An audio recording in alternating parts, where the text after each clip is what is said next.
Saudações algébricas, meu caro estudante, seja muito bem-vindo ao canal. Eu sou o professor Lemuel Ponce e nesse vídeo você vai entender por que a matemática é considerada difícil, mesmo sem ser.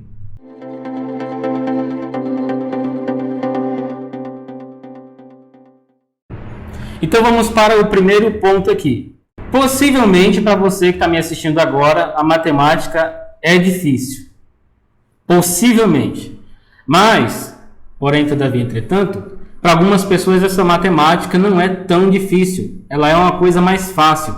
Cada pessoa tem a sua área de atuação um pouco mais favorável. Tem gente que olha para a área exata e consegue compreender mais rápido do que humanas, por exemplo, né? Então, vamos pensar o seguinte: a matemática ela é difícil ou ela é fácil?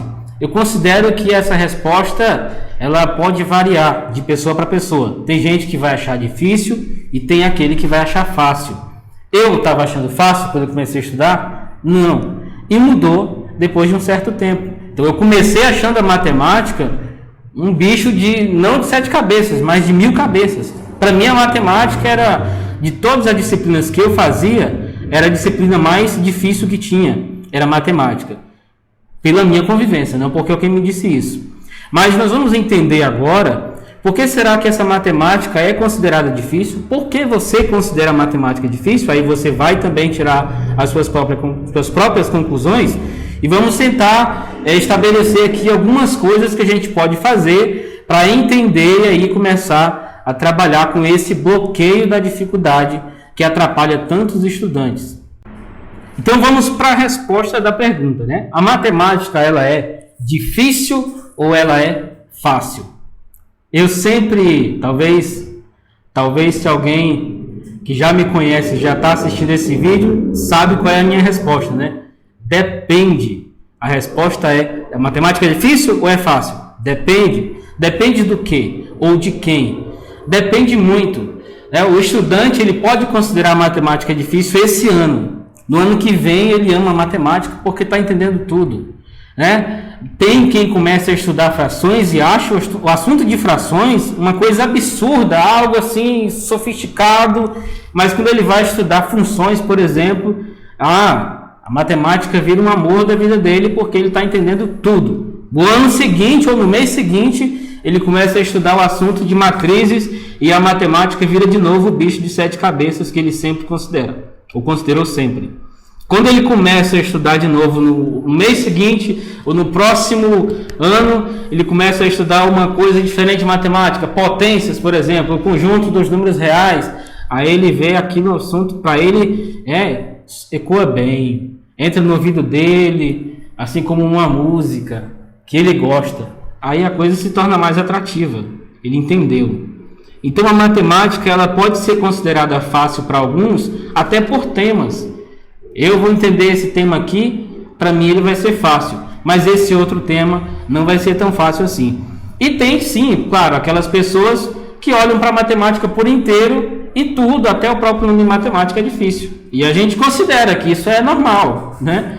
É normal isso acontecer. Por quê? Agora a gente vem para o próximo ponto, né? Por que será que é tão natural que as pessoas considerem matemática ser difícil sem ao menos conhecer matemática de verdade, sem ao menos entender o que é matemática, ou para que ela serve, ou como que ela surgiu, ou para que surgiu do nada, simplesmente colocar a disciplina para perturbar a sua vida na escola, ou no concurso por aí, ou em vários outros momentos em que a gente precisa disso. Não, eu simplesmente digo, existem sim uma sequência de dificuldades que aparecem, e essas dificuldades que surgem para o estudante, elas aparecem talvez até com certa naturalidade. E aí eu vou falar de algumas coisas aqui, se cutucar você não reclama não. Mas olha o seguinte, primeiro ponto, quando você recebe um trabalho para fazer, por exemplo na escola ou na faculdade, ou quando você tem uma lista de assuntos para estudar para concurso, seja lá o que for que você vai fazer com questões de matemática, quais são as primeiras coisas a primeira coisa que você faz quando você recebe uma lista de exercícios que você tem que resolver, ou uma lista de assuntos que você tem que estudar? Vai no tio Google. Tio Google é o cara que sabe de tudo. Então eu vou lá no tio Google, coloco lá o que eu quero saber e o tio Google vai me contar resumidamente, direto ao ponto. Em situação de questões de matemática, problemas de matemática, o que muitos estudantes fazem, e isso gera um certo bloqueio? Ele pega o problema e coloca o enunciado do problema lá no Google. Então ele pesquisa a resposta na internet. Para ele, isso está resolvendo o problema. Para quem estuda, isso está resolvendo o problema. Será que é bom você pegar a resposta da internet? Será que é interessante você pegar a resposta pronta da internet? Será que isso vai fazer você entender o assunto? E quando você chega lá no concurso, chega no Enem, chega em alguma prova que você vai fazer, ou algo específico que você vai precisar utilizar esse conhecimento, será que a resposta da internet que você pegou vai funcionar para o seu objetivo? Eu acredito que não. Porque a resposta pronta não vai lhe dar ou não vai lhe proporcionar o pensamento matemático que você precisa seguir para responder muitas questões. Porque se você pegar a resposta de um determinado problema na internet, aquele problema resolvido vai lhe dar a resposta de quem? Daquele problema resolvido. Você vai ter que pescar no meio daquela resolução qual foi a ideia da pessoa que resolveu e colocou aquele problema lá. Qual foi a ideia que ela teve. É isso que você precisa ver na resposta lá. É bom, pode até ser que seja, mas vai lhe atrapalhar muito no entendimento da resolução, que é o mais importante. O que vai mais interessar e o que mais interessa não é a resposta, mas toda a resolução. É isso que vai proporcionar para você o entendimento matemático que você precisa para destravar em um monte de questões que existem e um monte de problemas de matemática. É você olhar para a questão e logo de cara, pelo enunciado ou pela própria aparência da questão, do problema, seja lá o que for, você se assustar com aquilo e impulsionar você a correr para o tio Google para procurar a resposta pronta lá. Eu particularmente recomendo que você fuja disso, dessa ideia de ficar correndo atrás de respostas prontas na internet. Então, qual seria o passo que você precisa fazer? Existe um passo a passo que ligue exatamente o problema ou o exercício à resposta? Existe alguma forma de você seguir alguns passos que levem você para a resposta?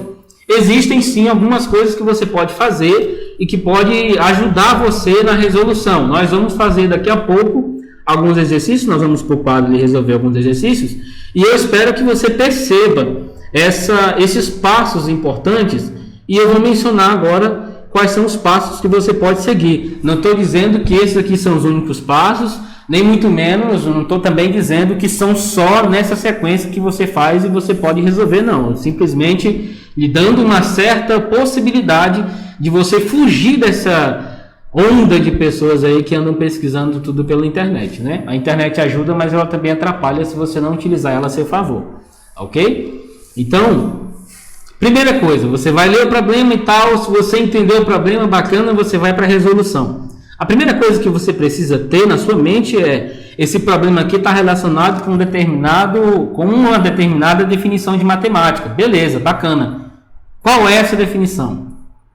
Se envolve uma definição, envolve algumas coisas após a definição. A gente chama isso de propriedade. Então você vai para a propriedade e analisa se alguma propriedade vai lhe ajudar. Olha que a gente não está aqui pensando, esse aqui é um problema, está aqui o exercício, ou está aqui um problema, eu vou ter que resolver. Aí eu vou pegar as propriedades e juntar uma coisa com a outra. Não estou aqui dizendo que você vai partir do problema para a propriedade, mas você lê o problema, você lê o exercício, você lê a questão e você sabe qual é a ferramenta que você vai utilizar. O caminho para a resposta é justamente você ter essa conexão do exercício com definição. Quando eu passo uma atividade, quando eu passo um problema para o aluno resolver, a primeira coisa que ele quer saber é a resposta. Se ele não sabe qual é a resposta, ele procura saber qual é. Mas qual é a resposta, professor? Essa questão aqui, qual é a resposta dela? Ele não resolveu ainda a questão, ele não tentou resolver a questão, ele não leu o enunciado da questão, nada disso, mas ele quer saber qual é a resposta. Antes de resolver o problema ou antes de começar a resolver o problema. Ele não viu nem qual é o tema do problema, mas ele quer saber já qual é a resposta. Eu fui corrigir uma prova em 2000 e bolinhas, e no problema no enunciado do problema, estava tranquilo saber qual era a resposta. estava bem evidente já, né? O número já estava mais tranquilo de saber qual era, dentro das alternativas. Mas era um pré-requisito apresentar uma justificativa da resposta, né? Por que a resposta é essa aqui? Aí o aluno sabia qual era a alternativa, mas ele não sabia como justificar a resposta. Olha só, ele não sabia como justificar a resposta que ele sabia que era a resposta correta. Então o que ele fez? Ele pegou uma multiplicação lá qualquer, nem verificou, ele nem o trabalho de pegar dois números que desse a resposta ele teve, nem isso ele fez. Era só pegar dois fatores, multiplicar e a resposta é aquela ali. Pelo menos disfarçaria melhor, né? Mas ele simplesmente pegou dois números aleatórios que ficavam muito distantes da resposta correta e colocou lá como resposta e justificativa. Então, do que adianta a resposta correta como uma justificativa que não vale? Como uma justificativa que de fato não justifica a sua resposta. Aí aquilo de novo, a resposta é o menos importante. A resposta é o que menos importa. O que mais importa é o processo, é se você sabe de fato resolver. Porque se você sabe resolver, a resposta já é, né, no final da resolução. Se você sabe qual é a resposta, pode até ser que seja bom você saber, porque você tem uma certa ideia para onde você vai finalizar, né? Você tem consciência de que você resolveu tudo, você vai chegar na resposta correta. Você tem isso, é bom, pode ser bom sim. Mas tem muito estudante achando que isso é suficiente, saber da resposta é suficiente. Então ele simplesmente tem a preguiça de pensar sobre o problema e não quer resolver o problema. Simplesmente, eu vou inventar qualquer lorota aqui, e tem muito professor aí também que não vai ler mesmo. Então, só inventar qualquer coisa aqui, já dá a resposta, ele vai olhar só a resposta, já está com a resposta correta, então está de boa. Não é assim que as coisas funcionam e não é desse jeito que você vai resolver, né, as suas pendências com matemática. Pensa nisso daí. Tá? O caminho para a resposta começa nesse ponto, de você querer mesmo resolver a questão, de sair do problema, do enunciado do problema até a resposta.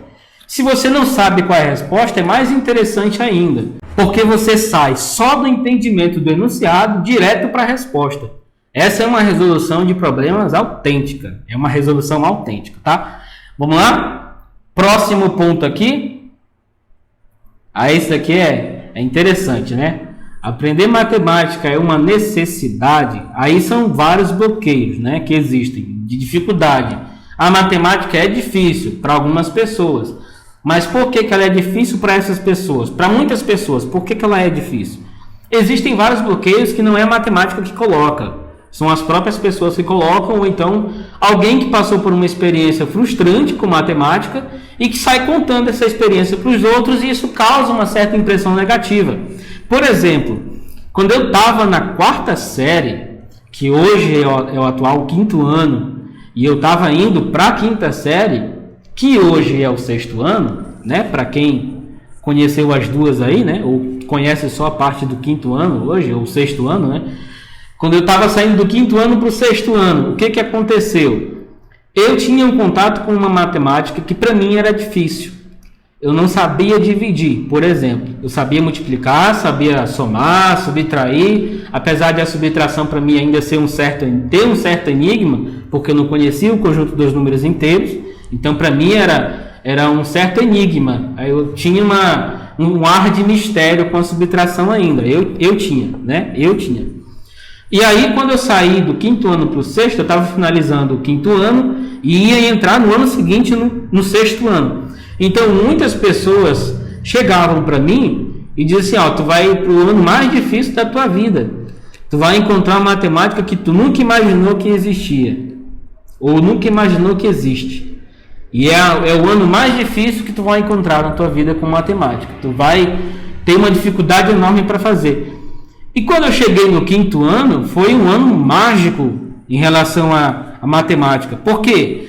Porque era totalmente contrário do que eu ouvi dizer. Mas eu ia entrar no sexto ano com aquele receio de estudar matemática. E hoje, esse pensamento negativo a respeito da matemática ser fácil ou difícil, ele simplesmente se multiplicou. Então você vai conversar com qualquer pessoa, até professores de outras áreas, E o que eles vão dizer? A matemática não foi feita para mim. A matemática ela é simplesmente difícil. Eu não consigo pensar sobre matemática.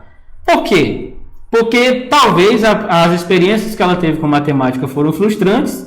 Talvez o que ela estudou em matemática já começou estudando um assunto já mais complicado. É notável que alguns assuntos anteriores ela não conseguiu dominar. Então, alguma coisa da frente ela não vai aprender mesmo, não vai. Por exemplo, você estudar funções sem dominar o assunto de conjuntos, difícil. Vai ser difícil. Porque o que faz uma função? Faz uma relação entre conjuntos. Se você não entende o assunto de conjuntos, como é que você vai entender o assunto de funções? Aí a gente entra no detalhe da matemática ser uma necessidade. As pessoas utilizam matemática sem perceber, sem prestar atenção. Eu já ouvi muito, mas muito, muito e muito. Quantas vezes eu falei muito? Mas muito, muito, muito mesmo. Pessoas me dizendo assim, eu vou usar isso aqui para quê? Ou onde? Ou em quê? Está estudando o assunto aí, uma das coisas que se estuda com muita oportunidades ali, equações de segundo grau, direto. Parece que o assunto de matemática, do começo ao final, se resume em equações de segundo grau. Não é, mas aparentemente é. Aí o indivíduo estuda equações de segundo grau e pergunta, eu vou usar isso aqui no quê? Eu vou aprender isso aqui para quê? Para que serve isso? É uma questão da necessidade. Tem muita gente pregando por aí afora que eu não vou precisar dessa matemática aqui para minha vida pessoal, para minha vida particular. Estou estudando isso aqui para quê? Não entenda isso errado, mas é o seguinte. Da mesma forma que uma pessoa que quer estudar engenharia está estudando um monte de coisas de biologia. Para quê? Que ele está estudando um monte de coisa que está relacionada à biologia se ele quer estudar engenharia. Então, tem algumas coisas que vão ser muito mais úteis, entenda bem aqui, muito mais úteis para uma pessoa, mas não vai ser para outra. Mas o pouco que você estuda, ou o muito que você estuda na escola, serve para todo mundo. Até porque quando você faz uma prova na escola, por exemplo, vai cair aquele assunto lá. Quando você vai fazer o Enem, cai um monte de assunto que você acha que você nunca vai precisar aprender, porque você nunca vai precisar na vida. Mas cai no Enem e você vai precisar disso. Quando você vai fazer, e eu vou já mostrar aqui algumas questões, que caiu, por exemplo, em concurso. E possivelmente alguém pensou, nunca vai cair em concurso, ainda mais para esse tipo de coisa. E caiu. Então é importante você pensar, se eu quero prestar concurso, se eu quero fazer o Enem, se eu preciso fazer uma prova para alguma coisa, que pode não ser concurso, pode não ser Enem, mas você vai precisar fazer essa prova, então possivelmente vai ter uma questão com aquele tema e eu tenho que saber para resolver. Eu não tenho que dizer, questão de necessidade é só estatística e matemática financeira. Não é só isso. Não é só isso. Até porque você que está me assistindo agora, ou está assistindo pelo notebook, ou está assistindo por um tablet, ou está assistindo pelo celular. E nenhuma dessa tecnologia existiria se por acaso a matemática não existisse também. Então, a matemática que proporcionar para você essa tecnologia tão importante que aproxima a gente desse ponto, a esse nível de informação, troca de informações, a fazer isso e aquilo. Tudo isso é a matemática que proporcionou isso para nós. Então nós não podemos dizer, eu não preciso estudar matemática porque não é uma necessidade minha. Eu não tenho necessidade de estudar isso. Eu quero, inclusive tem muita gente pensando assim e quer fugir da matemática, quer fazer um curso lá de faculdade ou ter uma profissão na vida que não dependa de matemática. Eu só lamento, Só lamento mesmo. Mas que a pessoa vai precisar, vai. Tem muita gente, inclusive, que usa. Até a arquitetura usa. Engenharia nem se fala. Então, o uso da matemática é contínuo. Só que as pessoas não estão presentes para esse uso. Elas usam, mas não prestam atenção que estão usando. Isso é um fato. E outro ponto aqui, antes da gente partir para a resolução dos exercícios, pontuei aqui um outro. Esse daqui, ele é campeão, que é fórmula. o uso de fórmulas, que nós da matemática, por exemplo, não somos muito acostumados a utilizar a expressão fórmulas, né? A gente usa muito expressões algébricas, né? O termo que a gente da matemática usa. Fórmulas, pessoas lá da química gostam de usar essa expressão, né? Fórmulas, e quem é da física também de vez em quando usa. Né? Eu acho que não está errado utilizar a palavra fórmulas, não, tá? É só especificações, né? Da matemática a gente usa muito expressões algébricas, a forma como a gente fala, então uma expressão matemática que diz isso, ou que lhe garante isso. É uma generalização de uma coisa só, né, de um assunto específico. Mas vamos pensar o seguinte, tem muita gente que quando vai resolver exercício, trava, porque ele olha e ele imagina, eu preciso ter decorado uma fórmula tal, mas essa não é uma obrigatoriedade. Você não precisa decorar a fórmula para se dar bem em matemática. E se por acaso alguém já te disse isso, contou uma mentira, e uma mentira feia. Porque você não precisa decorar. Não precisa. Diga, professor Lemuel, o senhor tem alguma fórmula decorada? Não tenho nenhuma fórmula decorada.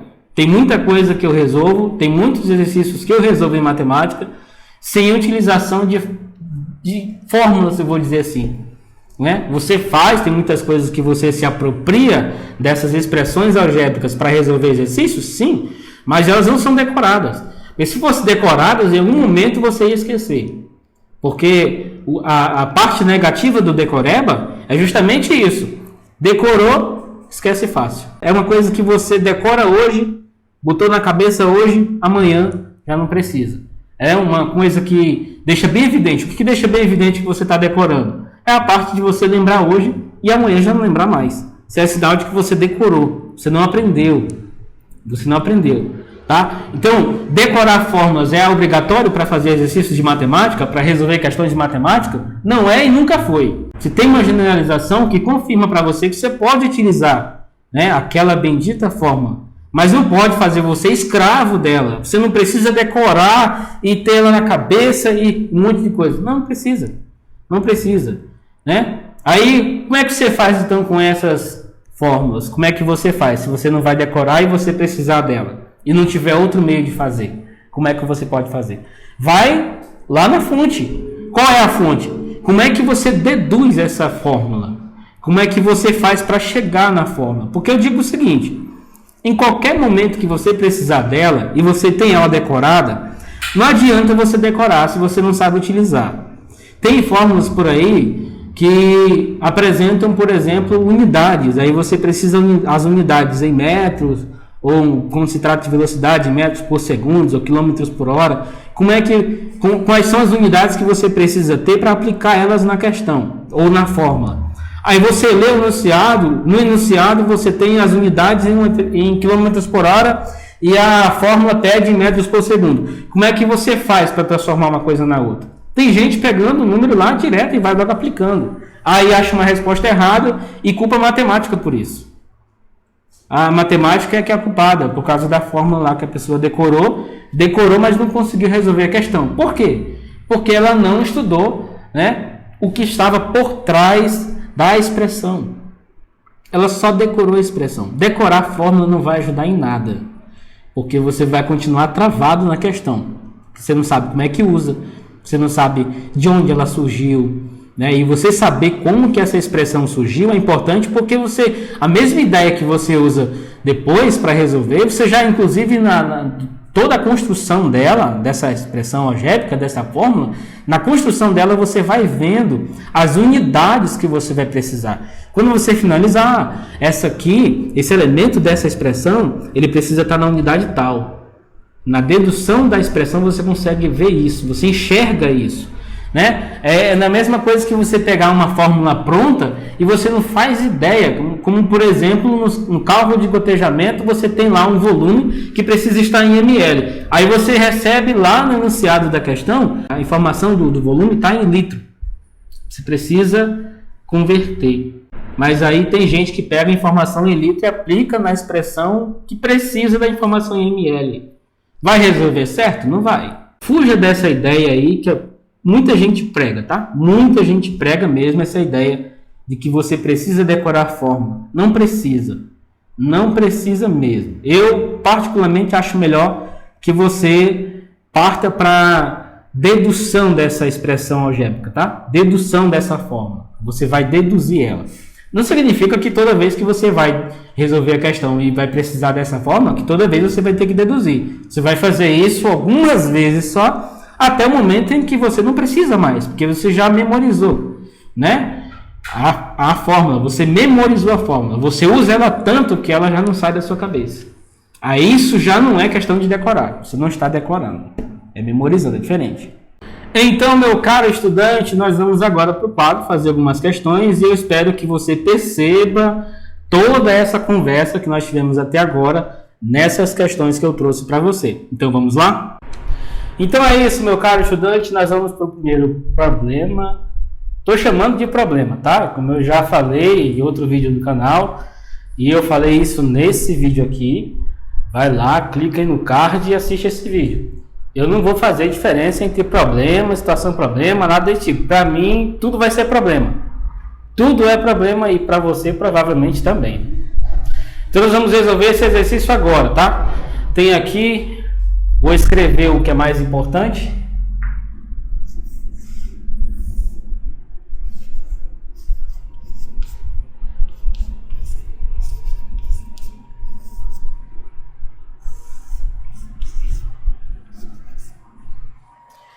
E a questão diz, simplificando a expressão abaixo, encontramos o quê?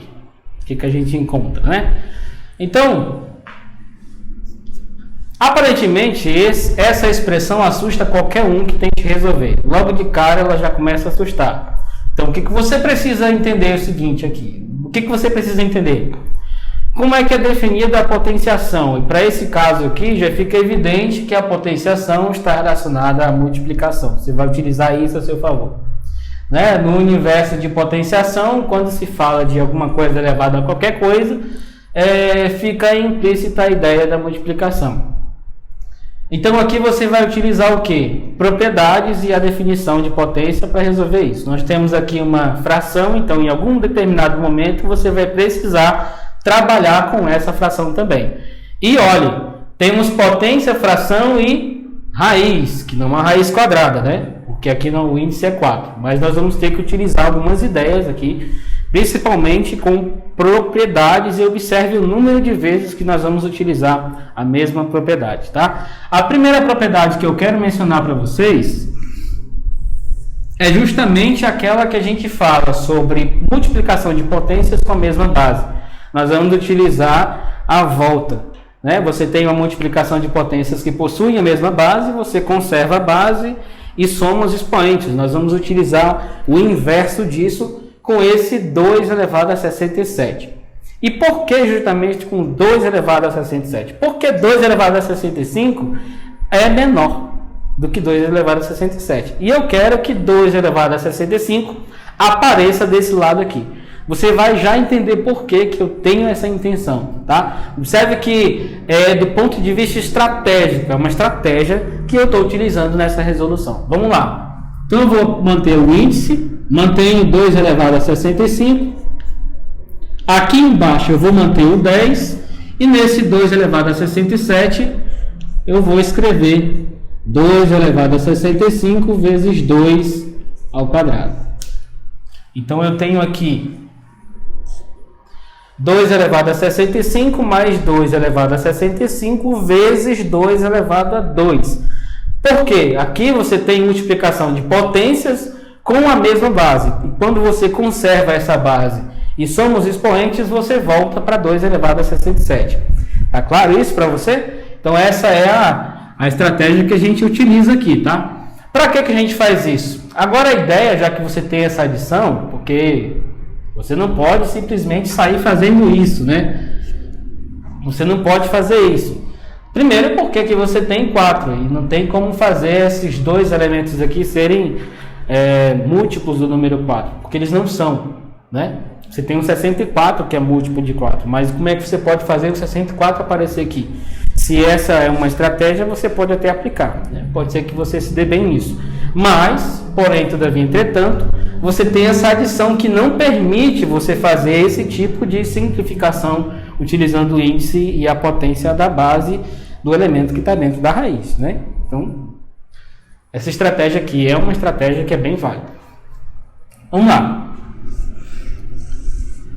4 aqui fora, e aqui 2 elevado a 65 é comum nessas duas parcelas. Observe que o 2 elevado a 65 aparece aqui e aparece desse lado também. Então, você pode escrever 2 elevado a 65, colocando ele em evidência. Então, desse lado fica o número 1, porque 2 elevado a 65 vezes 1 é o próprio 2 elevado a 65. Você não está fazendo nada de absurdo aqui, tá? Só utilizando a volta. Olha só, outra propriedade que a gente está utilizando aqui. Eu esperava que você ficasse bem presente para isso, tá? Eu estou utilizando aqui a propriedade da adição, a distribuição da multiplicação em relação à adição, tá? Isso é o que significa colocar as coisas em evidência. Então aqui você tem mais 2 elevado ao quadrado. E embaixo continua 10. Ok? Então olha só. Eu coloquei o 2 elevado a 65 em evidência. Quando você faz essa distribuição, você volta para cá. Uma estratégia bem interessante. Bom, escrevendo aqui, 4, 2 elevado a 65. E aqui você tem 2 elevado ao quadrado é 4, mais 1, 5. Então, isso está multiplicando o número 5. Embaixo permanece o 10. Né? Aqui, simplesmente, resolvi o que estava dentro do parênteses. Foi só isso. Não tem nada de novo, né? Vamos lá. Raiz quarta. Bom, esse 5 aqui você pode simplificar, né? Divide por 5 aqui em cima. Aqui no caso 5 dividido para 5. 5 dividido para 5 é 1. E 10 dividido para 5 é 2. Então aqui dentro dessa raiz fica somente 2 elevado a 65. E aqui embaixo o número 2. Olha só o quanto que já diminuiu, né? Raiz quarta de 2 elevado a 65 sobre 2. E aí o que você faz? Utiliza como é que você pode fazer, por exemplo, a subtração, aliás, a divisão de potências que têm a mesma base, né? Como é que funciona a divisão de potências que tem a mesma base? Você conserva a base e subtrai os expoentes. Então, a potência desse 2 aqui é 1. Porque a gente não escreve nada, né? 2 elevado a 1 é 2. Então, fica aqui implícito que é o número 1. Então, 2 elevado a 65 dividido por 2 vai ser escrito como sendo 2 elevado a 64. Porque é 65 menos 1. Ok? E aí, como é que você pode fazer? Você pode utilizar uma outra propriedade de potenciação, que é, né, a potência de potência, né? Então, como é que você escreve isso? Raiz quarta de 2 elevado a 16 com um 4 aqui fora. Aí, essa daqui não apareceu ali no outro. 2 elevado a 16 elevado a 4. Então, o que você tem aqui de fato? Escrever nesse mais embaixo aqui.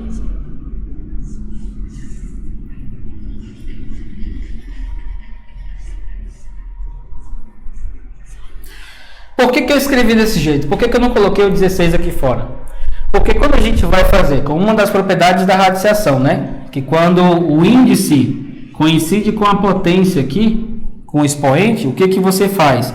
Você pode simplificar, tá? Alguém diz que é corta, né? Você não corta nada não, você simplifica. Então, você simplificando isso, sobra somente o que está dentro da raiz, né? Então, nesse caso aqui, sobra 2 elevado a 16. Você pode fazer, tá? Então, como a questão está procurando que a gente procure exatamente o que sobra depois de fazer a simplificação, então a gente não precisa resolver o que é 2 elevado a 16, né? Vai dar um número bem grande, inclusive, né? A gente para por aqui. Simplificando, então, essa expressão, a gente chega nisso. tá? Parece uma coisa visualmente bem visível, né? Parece que assusta, é um valor bem assustador, mas como você percebe, nós utilizamos somente definição e algumas propriedades das frações, utilizamos da radiciação, da potenciação e da adição de números inteiros. Nós vamos agora para o próximo exercício. O próximo exercício diz da seguinte maneira: calcule o valor da expressão abaixo. Então, aqui já não é como no exercício anterior, a gente não vai simplificar para encontrar a menor expressão, mas a gente vai resolver mesmo, né? Achar um valor, é o que ele está dizendo. Calcular o valor da expressão abaixo. Tem ali 3 elevado a x mais 2. 3. Não vai se assustar com a expressão e sair do vídeo, tá? 3 elevado a x mais 1.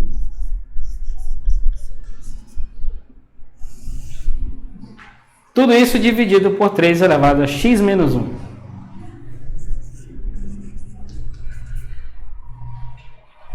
E aí, seria interessante que você colocasse agora aí, você desse uma pausa no vídeo e tentasse resolver essa expressão. Que tal, hein?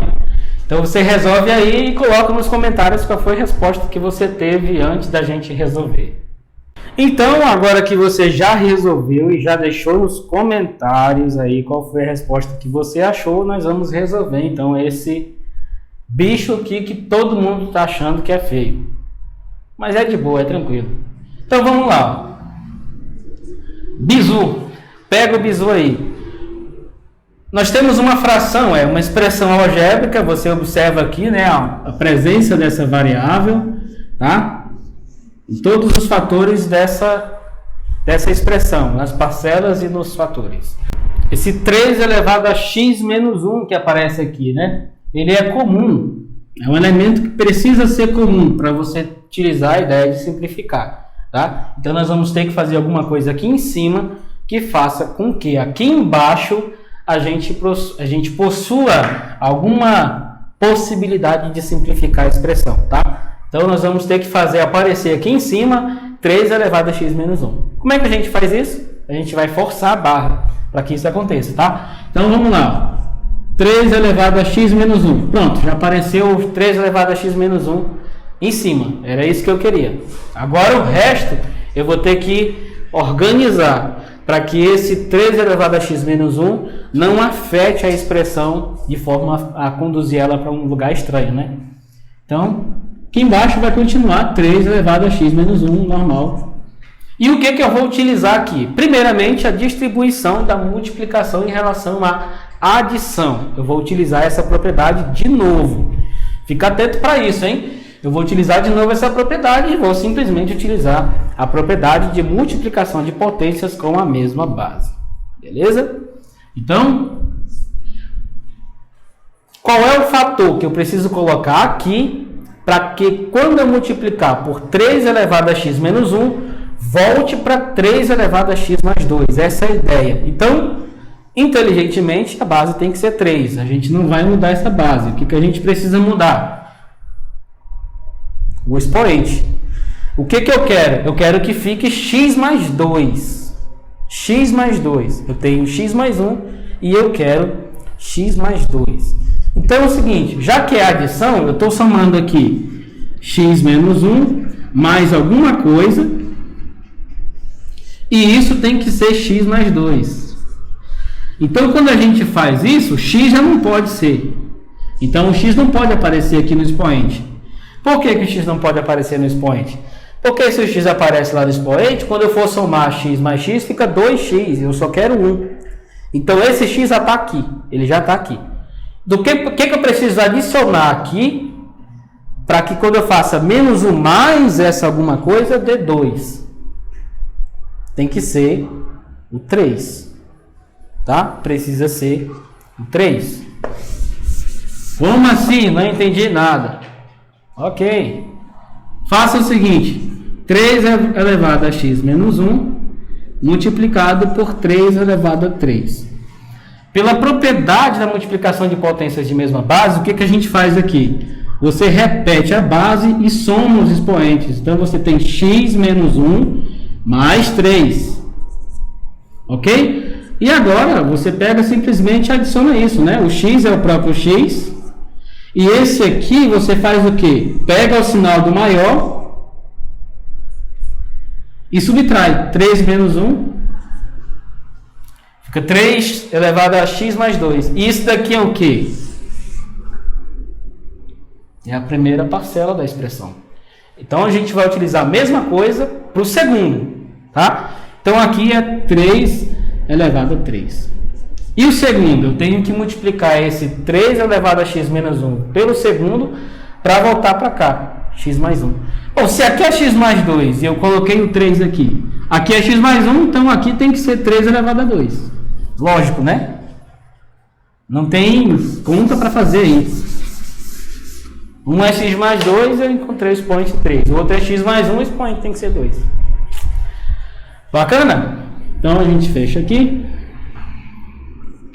E agora, como é que a gente faz? Você observou que tem aqui, ó, num produto, e aqui embaixo também. Então o que a gente faz? Uma divisão de um elemento, de elementos que são iguais, né? 3 elevado a x menos 1, 3 elevado a x menos 1. Os dois elementos são iguais. Então você pode simplificar. Nada de cortar, não estou cortando nada. Eu simplesmente estou simplificando, tá? Não é corte. Apesar de que a lei do corte também existe, né? Mas não para esse caso aqui. Não é o que eu estou utilizando. Corte é para adição. Bom, o que sobrou? 3 elevado a 3 e 3 elevado a 2. Ótimo! Agora as coisas ficaram mais... com aparência mais bonita, né? Não está tão feio, né? Quanto é que é 3 elevado a 3? É 3 vezes 3, que é 9. E 9 vezes 3, que é 27. Isso é 3 vezes 3. Então, isso é 27. E 3 ao quadrado é 9. Então, somando isso aqui, dá 36. Então, o valor que a gente encontra dessa expressão aqui, que aparentemente não tem só 7 cabeças, parece que tem 1000, mas não é essa coisa toda não, né? Olha só o tamanho da resolução. E eu não cortei nenhum passo. Fiz ela passo a passo. É o que deu? 36, né? Aqui no meu quadro foram 2 linhas para resolver. E aí no seu caderno foi quantos? Esse resultado que você encontrou aí é igual a esse, 36? Foi exatamente isso que você achou? Se foi, meus parabéns. Você tá bom em matemática, hein? Vamos para a próxima questão. Essa daqui ela é uma demonstração, né? O enunciado diz da seguinte maneira: verifique se a sentença é falsa ou verdadeira. Então, se a gente achar que as duas são verdadeiras, as igualdades ali, as duas expressões são iguais, então a gente marca verdadeiro, ou não, falso. Ok? Bom, aqui um passo importante e uma dica interessante a respeito de demonstrações. Se você quer mostrar que algo é falso, basta mostrar um contra-exemplo. Se você quer demonstrar que algo é verdadeiro, então você precisa mostrar uma argumentação e que vale para todos, não apenas para um, tá? Exemplos não vão funcionar. Então tem muita gente que trava nesse tipo de exercício. Eu vou escrever a expressão aqui para ficar mais claro isso que eu estou falando, né? Ali a expressão x vezes y. Ele quer que a gente verifique se essa igualdade é verdadeira aqui. Opa!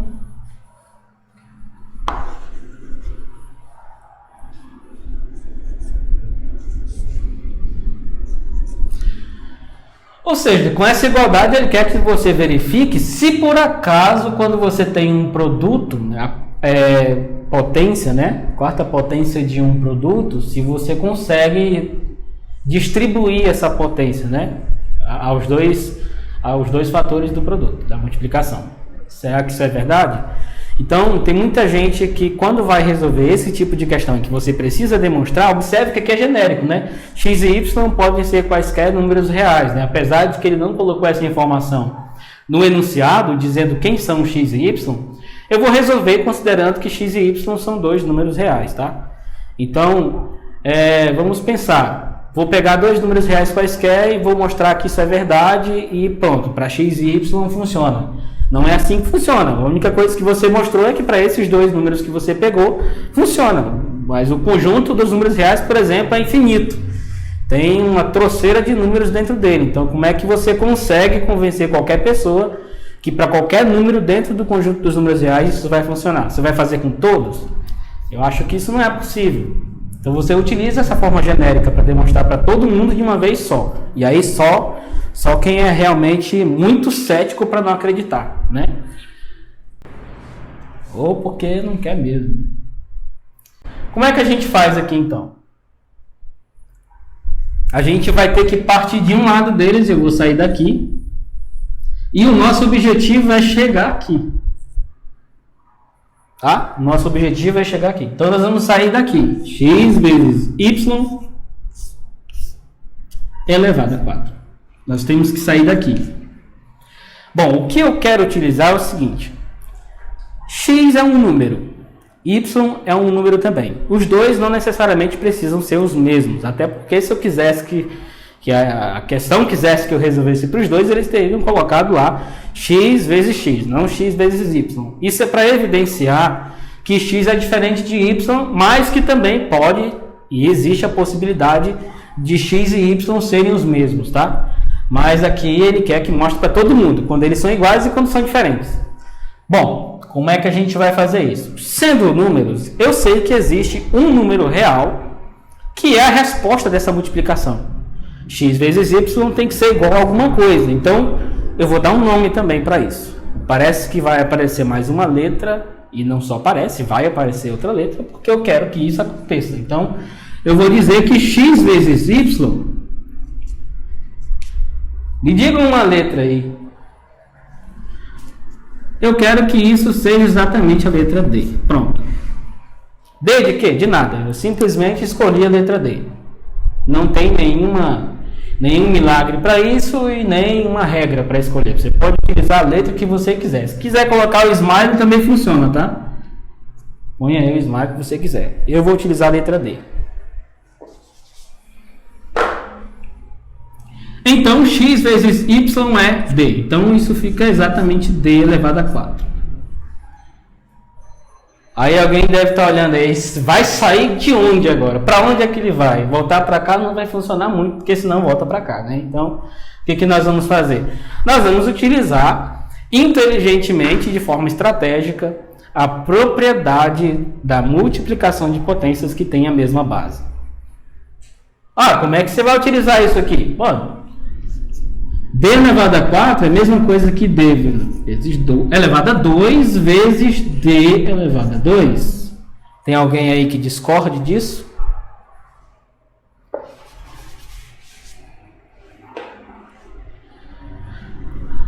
Ok? Bom, vamos trazer para cá. D elevado a 2 é a mesma coisa que D vezes D. E a mesma coisa eu posso fazer com isso, tá? D vezes D. Bom,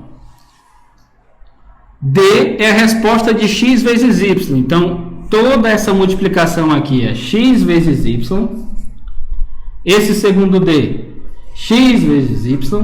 E eu estou ocultando aqui o sinal, tá? Só para não confundir com esse sinal, separando cada D. Aqui, x vezes y. E aqui, x vezes y. Tá? Agora, o que eu vou utilizar aqui? Eu vou utilizar uma propriedade também que você estuda lá no conjunto dos números reais, que chama-se de comutatividade, que é você trocar os fatores da multiplicação, tá? E você mantém, conserva a igualdade, tá? Então, significa que esse x eu posso trocar de posição com esse y aqui. Posso fazer isso com ele. Quando eu faço isso, eu vou ter o quê? X, esse x vai trocar com esse y, então fica x aqui. E esse y vem para junto do outro. E eu posso fazer isso de novo entre eles, tá? De forma que eu consiga fazer isso repetidas vezes, várias. Eu não sei aqui quantas vezes eu vou ter que fazer essa ideia da comutatividade, mas eu vou ter que fazer várias vezes até eu colocar todos os x um do lado do outro, tá? Você vai utilizar a comutatividade da multiplicação várias vezes, algumas vezes, até que cada x fique um do lado do outro e cada y fique um do lado do outro também, tá? É isso que você vai encontrar quando você faz a comutatividade. Esse primeiro aqui, por exemplo, você já tem o primeiro x do lado do segundo x e esse y do lado desse. Então você troca de novo esse, aí você já tem x vezes y vezes x vezes y aqui. Então você vai fazendo essa comutatividade até encontrar isso aqui, tá? Quando você fizer isso, o que que você tem aqui? Propriedade da multiplicação de potências que tem a mesma base. X, que é a base, e a quantidade de vezes que ele aparece no produto, 4. E a mesma coisa com o y. Então, nós chegamos exatamente do outro lado da igualdade, a igualdade que a gente queria, né? Esse x elevado a 4 vezes y elevado a 4. Então, essa afirmação aqui é verdadeira. Nós vamos para o próximo exercício, e esse exercício ele caiu lá na universidade, em uma prova da Universidade Federal do Rio Grande do Sul, em 2015. Então é um exercício digno de prova de universidade. Então é bom, né? Aprender. O algarismo das unidades de 9 elevado a 99. Então, tem 9 elevado a 99 menos 4 elevado a 44.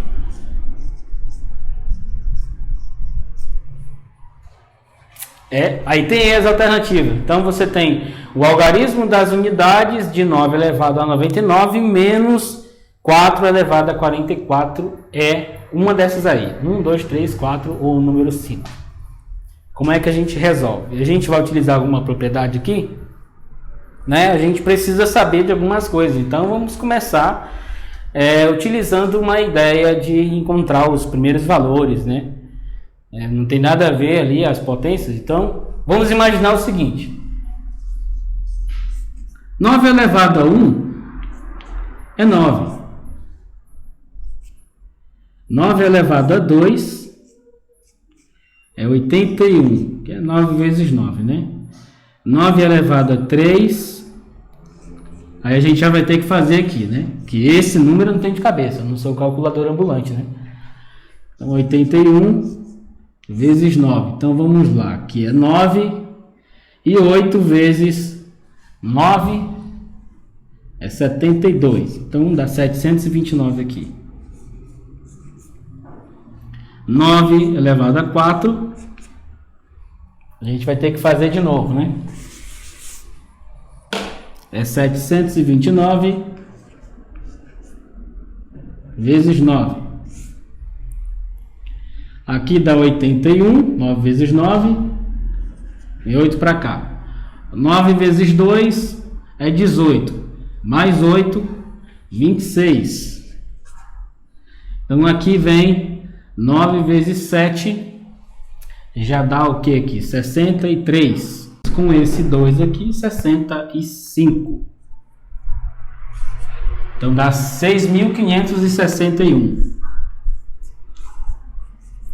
4 elevado a 1 é 4. 4 elevado a 2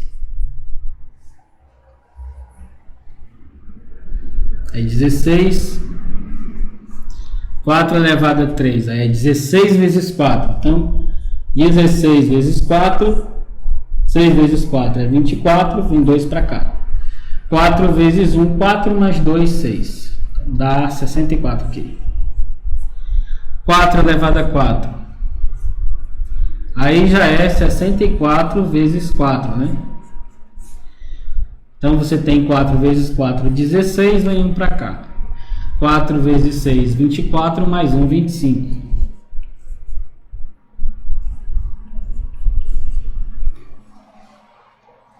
Ok? Então agora a gente precisa fazer o 4 elevado a 5, que vai ser exatamente 256 vezes 4. Quanto é que dá ali? Então aqui 6 vezes 4, 24. 4 vezes 5, 20. Mais 2, 22. Então vem 2 para cá e 2 aqui. 4 vezes 2, 8 mais 2, 10. Então já dá 1024. Bom, uma coisa que alguém aí já deve ter percebido é um determinado padrão. Observe o seguinte. Nesse 9 aqui, observa, ó, expoente ímpar, expoente ímpar, expoente ímpar. Olha só o último elemento aqui, ó. Quando o expoente é ímpar, o que acontece com a unidade? Observe que é a unidade. Ó. A questão que é exatamente isso, o algarismo das unidades. Então, o que importa é esse algarismo aqui, o último algarismo das unidades. Então, quando o expoente é ímpar, esse último algarismo é 9. Observa. Se você for fazer com 9 elevado a 7, você vai perceber que o último algarismo é 9 também. Tá? O último algarismo é 9. Tá? Então, se isso está acontecendo, então o que você pode perceber? 9 elevado a 99 vai terminar em 9. Porque 99 é um número ímpar. Então, já que o expoente sendo ímpar termina em 9, então 9 elevado a 99 termina em 9. Eu não sei o que acontece antes aqui. E para a questão também, não interessa o que acontece, o que rola aqui. Interessa que termine em 9. E ele quer saber as unidades. Tá, e aqui? Quando o expoente é ímpar, termina em 4. Ó. 4 elevado a 1, expoente ímpar, 4. Ímpar, 4 também. Ímpar, 4. E quando ele termina em um expoente par, quando o expoente é par, termina no 6. Ó. Quando o expoente é par, o último algarismo é 6. É um padrão, tá? Você pode perceber a existência desse padrão. Se for fazer 4 elevado a 6, o próximo aqui vai ser exatamente alguma coisa que termina com o número 6. Ok? Então, o último algarismo aqui, de 4 elevado a 44, 44 é o número par. Então, 4 elevado a 44 termina em 6. Então, quando eu vou fazer a subtração desses dois números, aí tem lá alguma coisa aqui, tá, que termina em 9, né? Termina em 9. O 9 elevado a 99 termina em 9. Aí eu vou subtrair isso por alguma coisa que termina em 6, que é o 4 elevado a 44. Quando eu fizer essa subtração, eu vou começar por onde? Pelas unidades. Isso é normal, você começar pelas unidades. Quando você faz isso, você faz 9 menos 3, 9 menos 6. Que dá 3. Então, olha só o que a questão quer saber. O algarismo das unidades de 9 elevado a 99 menos 4 elevado a 44 é quanto? 3. Então, a alternativa correta é letra C. Vamos para o próximo exercício. Essa também é uma questão que caiu lá em uma das provas da Universidade Federal do Rio Grande do Sul, em 2013. Diz o seguinte: um adulto humano saudável abriga cerca de 100 bilhões de bactérias somente em seu trato digestivo. Esse número de bactérias pode ser escrito como? Aí tem as alternativas: 10 elevado a 9, 10 elevado a 10, 10 elevado a 11, 10 elevado a 12 ou 10 elevado a 13. Tá, primeira coisa que a gente precisa saber é como é que você vai escrever em número mesmo, né? Sem esse bilhões. O que é esses 100 bilhões? Então, vamos escrever isso primeiro, tá? Porque já deu para entender que você vai escrever isso em forma de notação científica. E a notação científica você usa as potências de base 10, né? Então, essa é a ideia aí. Então, você tem 100. Então, aqui, 100 mil, 100 milhões, 100 bilhões, ok? Então você tem aqui, eu vou colocar os pontos, não gosto muito da utilização desses pontos, mas é para você se situar melhor em relação a essa quantidade de zeros, tá? Aqui, 100 mil, 100 milhões, 100 bilhões, tá? Bom, olha só a quantidade de zeros que tem aqui. Nós já sabemos que isso vai ser escrito como 10 elevado a alguma coisa. Vamos contar agora a quantidade de zeros, então, que a gente descobre que potência é essa aqui. Então, 2, 3, 4, 5, 6, 7, 8, 9, 10, 11. São 11 zeros. E essa quantidade de zeros vai me dizer também qual é a potência. Então, esse número, 100 bilhões, pode ser escrito como 10 elevado a 11. A alternativa correta é a alternativa C. Então, com essas questões que nós resolvemos agora há pouco, o que você pode perceber, e também considerando aquilo que a gente já conversou no início desse vídeo, né? Aquelas coisas que você entende como dificuldade, aquilo que você considera que torna a matemática difícil, na verdade não passa de balela. Matemática não é difícil porque alguém disse que ela é. A matemática é difícil porque as pessoas não gostam de estudar matemática. E por N motivos, talvez porque alguém chegou e disse, olha, você vai encontrar uma matemática totalmente nova e difícil, é um bicho de 7 cabeças, é isso, aquilo. Fazem a matemática, olha, faz a caveira da matemática, né? Ela é um bicho que ninguém quer chegar perto. E ela não é isso, ela não é desse jeito, né? Você já pode ter visto nas questões que a gente resolveu, que o enunciado aparentemente apresentava uma coisa absurda, difícil demais para fazer, mas na verdade quando a gente colocou em prática o que a gente aprende, propriedades, praticamente o que a gente utilizou foi propriedades. Praticamente, definição e propriedade, foi só o que a gente utilizou. O resto, né? Só propriedades, não utilizamos nenhuma fórmula, não utilizamos teorema, não utilizamos nada de tão sofisticado que faça a gente ficar travado. O enunciado apresentava uma coisa aparentemente difícil, logo de cara a gente vê e acha que é difícil, mas a resolução você pode ver que é bem simples.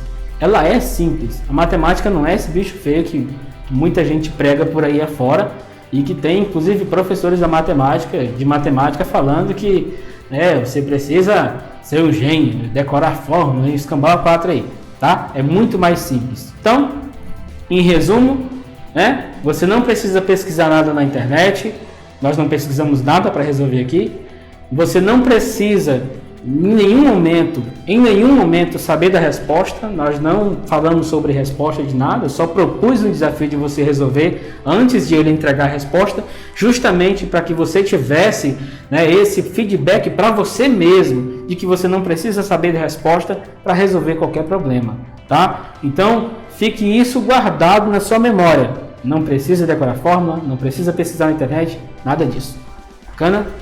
E se esse vídeo foi relevante para você, eu peço que você se inscreva no canal para que eu continue produzindo conteúdos iguais a esse para você. E tem mais uma coisa, toda semana eu posto no meu canal do Telegram resumo de aulas, PDFs, sacadas, dicas exclusivas para quem participa lá do canal no Telegram. E se por acaso você se interessar e quiser fazer parte desse grupo, eu vou deixar o link aqui na descrição. Tudo bem? Então, muito obrigado por assistir, por ter ficado aqui até agora, ao final desse vídeo. Muito obrigado pela sua audiência e eu te espero no próximo vídeo.